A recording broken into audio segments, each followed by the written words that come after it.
తిరుపతి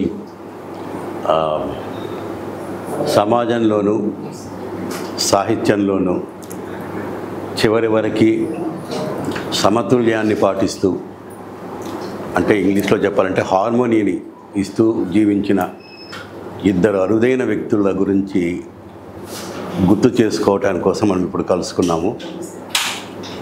వీరిద్దరూ లేని లోటుకు అలవాటు పడాల్సిందే మనం. ప్రేమావతి గారితో అయితే నాకు 76 నుంచి పరిచయం. పద్మావతి మహిళా కళాశాలలో వార్డెన్గా ఉండేవాళ్ళు ఆమె. పద్మావతి మహిళా కళాశాల అనేది ఆ రోజుల్లో ఒక పెద్ద స్వర్ణయుగం. అప్పుడు చాలామంది గొప్ప గొప్ప టీచర్లంతా ఉండేవాళ్ళు. ప్రేమావతి గారు చివరిదాకా ఆ కాలేజీ పైన, ఆ కాలేజీలో చదువుకున్న విద్యార్థుల పైన అదే ప్రేమను పెట్టుకొని బ్రతికిన వ్యక్తి.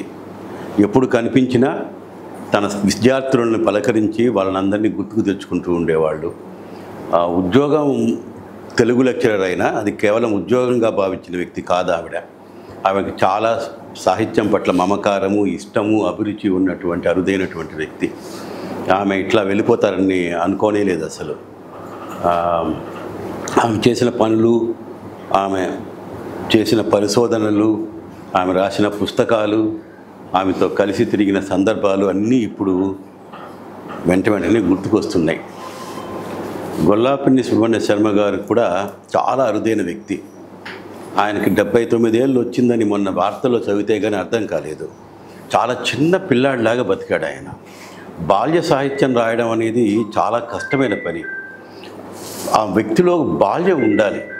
బాల్యపు మంచితనము, ఆ పసితనము, ఆ లేత హృదయము ఉండాలి. అది ఆయనకు భలే ఉండేవి. ఆయనకి చాలా చిన్న పిల్లాడిలాగా చాలా సరళమైనటువంటి పాటలు రాసుకొచ్చి చాలా పిల్లాడిలాగే ఉండేవాడు ఆయన. అట్లాంటి వాడు ఇంత హఠాత్తుగా వెళ్ళిపోతాడు అనుకోలేదు. మనం దాదాపు ఇలాంటి మిత్రులు వెళ్ళిపోయినప్పుడల్లా ఒక్కసారిగా మనకి పాతకాలపు తిరుపతి, ఆ తర్వాత ఈ తిరుపతి నగరంలో వచ్చినటువంటి మార్పులు అన్నీ జ్ఞాపకం వస్తాయి మనకి. వాళ్ళిద్దరూ ఎంత సంస్కారవంతంగా బతికారో మనకు తెలుసు. సాహిత్యం అనేది నాగరికతను నేర్పాలి. సాహిత్యం అనేది మనిషిలో ఉన్నటువంటి మంచితనాన్ని తీసుకొచ్చేటువంటి సాధనం. ఆ పని వాళ్ళిద్దరూ చాలా సాకల్యంగా, చాలా సాధికారంగా చేశారు వాళ్ళు. వాళ్ళకి ఈ సందర్భంలో మనం ఇవ్వగలిగిందంతా మన జోహార్లు మాత్రమే. వాళ్ళ నుంచి నేర్చుకోవాల్సింది చాలా ఉంది. నేర్చుకోవడానికి ప్రయత్నిస్తాం. నమస్కారం.